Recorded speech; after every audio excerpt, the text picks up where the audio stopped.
Good morning प्यारे बच्चों। अब आप इस विषय के वीडियोस एक साथ भी देख सकते हैं।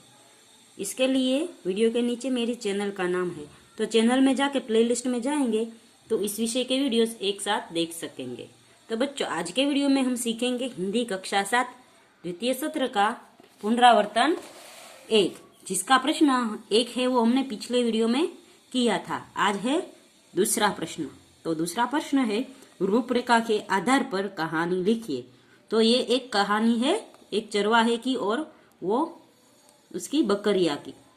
जो बकरिया है वो अपनी बुद्धि की का इस्तेमाल करके एक भेड़िए से कैसे पीछा छुड़ाती है, वही इस कहानी में हमें देखना है और इस कहानी को एक शीर्षक भी देना है। तो कहानी को मैंने शीर्षक दिया है बकरी की चतुराई, क्योंकि भेड़िए से वो अपनी चतुराई से कैसे पीछा छुड़ाती है वही इस कहानी में है। तो कहानी में शुरू होती है। एक चरवाहा था, वह रोज बकरियां चराने के लिए जंगल में जाता था। एक दिन एक बकरी घास चरते चरते कुछ दूर निकल गई। उसने किसी के गुर्राने की आवाज सुनी। उसने सिर उठाकर देखा तो सामने एक भेड़िया खड़ा था। भेड़िया बोला, मुझे बड़ी भूख लगी है। अच्छा हुआ तू यहाँ आ गई, अब मैं तुझे खाऊंगा। बकरी पहले तो बहुत घबराई, फिर उसने हिम्मत से काम लिया। वह बोली, आप मुझे खाना चाहते हैं तो कोई बात नहीं, परंतु पहले आप मेरा एक गाना सुन लीजिए। भेड़िया बोला, चलो ठीक है, सुना तू अपना गाना। बकरी जोर जोर से मैं करने लगी। आवाज सुनकर चरवाहा लाठी लेकर वहां आ पहुंचा। उसे आता देखकर भेड़िया भाग गया और बकरी की जान बच गई। और इस कहानी से हमें सीख मिलती है कि मुसीबत आने पर घबराना नहीं चाहिए। हिम्मत और युक्ति से काम लेने पर मुसीबत दूर हो जाती है। तीसरा प्रश्न है, अपने विद्यालय में मनाए गए प्रजासत्ताक दिन के बारे में जानकारी देता हुआ पत्र अपने मित्र को लिखिए। तो पत्र में सबसे पहले है वो आपको पता लिखना होता है, फिर दिनांक लिखनी होती है, फिर आपके प्रिय मित्र का नाम और फिर लिखेंगे जय हिंद। पिछले सप्ताह में प्रजासत्ताक दिन के कार्यक्रमों की तैयारी में व्यस्त रहा, इसलिए तुम्हारे पत्र का उत्तर देने में देरी हो गई है। इस बार हमारे विद्यालय में 26 जनवरी के कार्यक्रम बहुत शानदार रहे। विद्यालय का प्रांगण चारों ओर से सजाया गया था।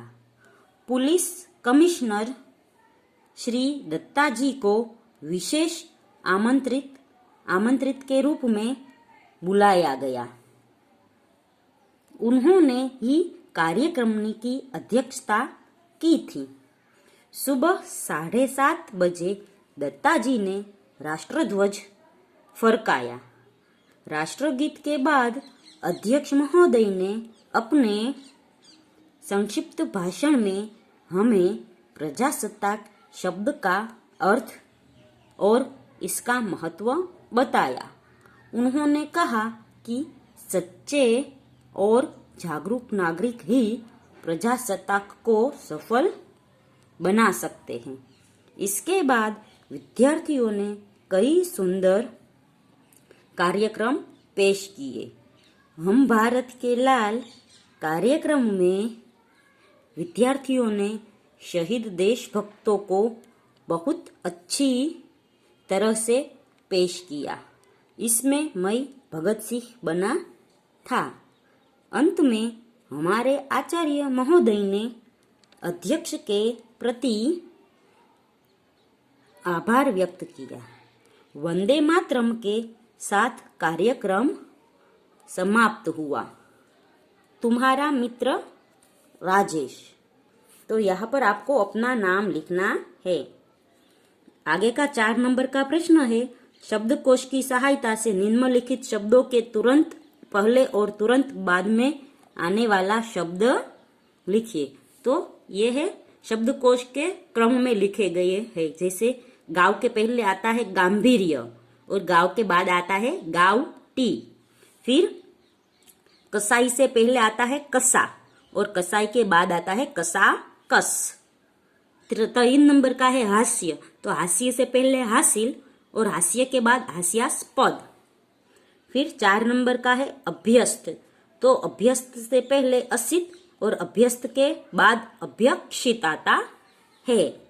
और 5 नंबर का है समुदाय, तो समुदाय से पहले समुदय और समुदाय के बाद समुदित आता है। आगे का प्रश्न है, निम्नलिखित शब्दों को संज्ञा, सर्वनाम और विशेषण में वर्गीकृत कीजिए। तो यहाँ पर है संज्ञा यानी नाम, सर्वनाम यानी जो संज्ञा के लिए हम प्रयुक्त करता है, संज्ञा के बदले में जो प्रयुक्त करते हैं उसे सर्वनाम कहते हैं, और संज्ञा और सर्वनाम की विशेषता बताने वाले को विशेषण कहते हैं। तो सबसे पहले है नर्मदा, तो ये संज्ञा है। फिर क्या, तो क्या है वो सर्वनाम है। फिर है भय, तो भय है वो विशेषण है। थोड़ा, तो थोड़ा है वो विशेषण है। फिर है जिसको, तो जिसको सर्वनाम है। आगे है सेना, तो सेना है वो संज्ञा है। फिर है हम, तो हम है वो भी एक सर्वनाम होगा। फिर है ज्यादा, तो ज्यादा है वो विशेषण है। फिर है सुंदर, तो सुंदर भी विशेषण है। आगे है अग्नि, तो अग्नि है वो संज्ञा है। फिर है सातवा, तो सातवा विशेषण है।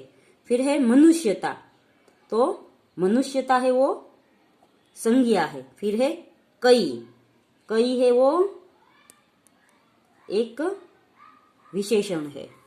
फिर आगे है तीनों, तो तीनों है वो भी विशेषण है। फिर यह है वो सर्वनाम है और मोटा है वो विशेषण है। फिर प्रश्न नंबर 6 है, निम्नलिखित काव्य पंक्तियों का भावार्थ लिखिए। तो इस काव्य पंक्ति में हमें कवि क्या कहना चाहते हैं वो लिखना है। जैसे पहला है, धरती सा धीर तू है अग्नि सा वीर, तू जो चाहे तो काल को भी थाम ले। तो इस पंक्तियों में कहा गया है कि हे मनुष्य, तुझ में धरती जैसा धीरज है, तुझ में अग्नि जैसी शक्ति है, तू जो चाहे तो काल को भी रोक सकता है। फिर दूसरा है, निज को तू जान जरा शक्ति पहचान, तेरी वाणी में युग का आह्वान है रे। तो इसका अर्थ है तू अपनी शक्ति को पहचान, तेरी वाणी में युग की ललकार है, तेरी आवाज सारे युग की आवाज है। तो बच्चों यहाँ पर पुनरावर्तन एक खत्म होता है। अगले वीडियो में हम है वो 6ठा पाठ सीखेंगे। तब तक के लिए गुड बाय, टेक केयर।